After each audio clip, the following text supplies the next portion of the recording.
আরেকটা বিষয় এখানে বলেছেন বেকার সাংবাদিকদের যে আপনার তাদের কর্মসংস্থানের জন্য পুনর্বাসনের জন্য এই বিষয়টি আমরা অবশ্যই প্রধানমন্ত্রীর সঙ্গে আলাপ করে এর ব্যবস্থা নেব।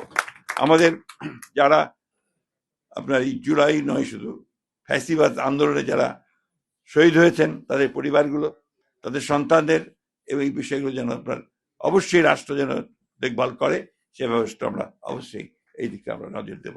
একটা কথা আর বলতে চাই আপনার শেষ মুহূর্তে শেষ করতে চাই, দেশটা আমাদের, এখানে আমরা সারাক্ষণ যদি শুধু মারামারি কাটাকাটি যুদ্ধ করতে থাকি তাহলে এটা কোনোদিনই সামনে যাবে না। আপনি চিন্তা করে দেখেন চীন, আমরা সে 1948-এ আপনার হলো 47-এ আপনার ভারত ভাগ হলো, তাই না? চীনও কিন্তু ওই সময় আপনার স্বাধীন হয়েছে। আজকে চীন কোথায় চলে গেছে আর আমরা কোথায় পড়ে আছি?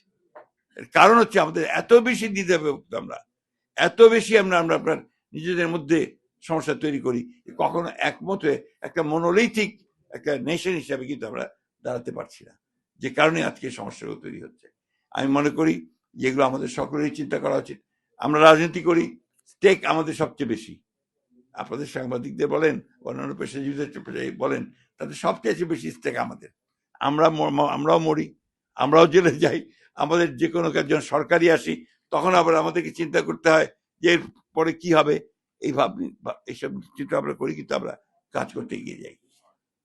পৃথিবীটা তো বদলে গেছে, এখন পৃথিবীতে সে আগের পৃথিবী নাই। এখন আপনি চিন্তা করে দেখেন, আজকে অবলীলায় একটা বৃহৎ শক্তি তারা আরেকটি দেশের প্রেসিডেন্টকে তুলে নিয়ে চলে যায়, আরেকটা শক্তি তারা আপনার আরেক দিকে সমানে আপনার আক্রমণ করছে, গোলাগুলি করছে এবং আপনার সমস্ত আপনার ধ্বংস করে দিচ্ছে।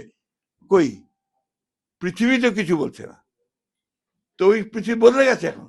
তার সেই জন্যই আমাদেরকে সেইভাবে সবকিছুকে মাথায় নিয়ে কনসেন্ট্রেট করে আমাদেরকে এগোতে হবে। হ্যাঁ, আমরা জানি যে বাংলাদেশের অনেক সমস্যা আছে, আপনাদের সাংবাদিক এই মিডিয়াতে বহুত সমস্যা আছে, বেকারত্ব আছে, তার মধ্যেও কিন্তু আমাদেরকে একটু সহনশীল পর্যায়ে গিয়ে এগিয়ে যেতে হবে।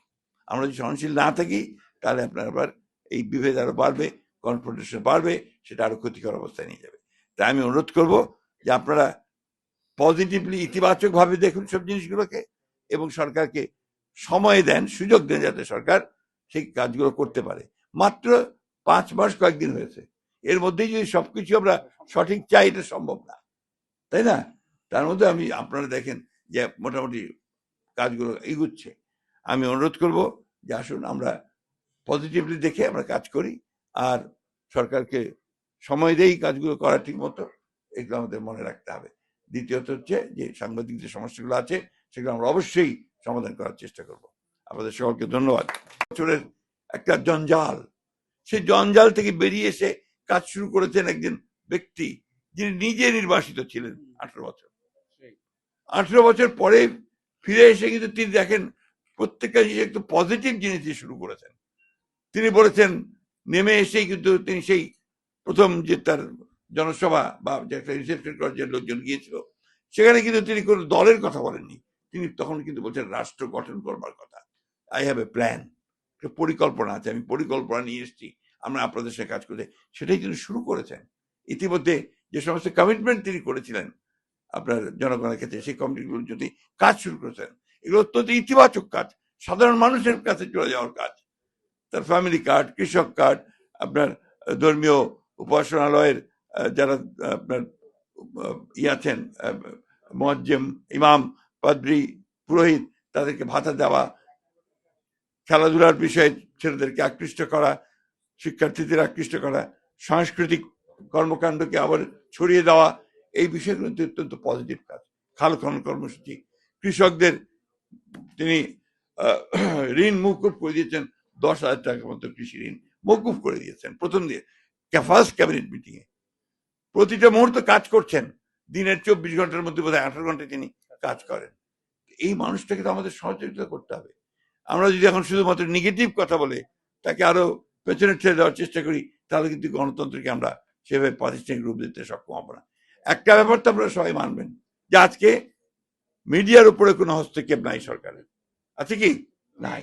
তাহলে এটা তো একটা পজিটিভ জিনিস। আপনার কোথায় কি নিয়োগ হলো না হলো এটা আরেকটা বিষয়, এবং আমার দুঃখজনকভাবে বলতে হবে আমাকে যে সেখানেও আপনাদের সাংবাদিকরাও এর মধ্যে জড়িত।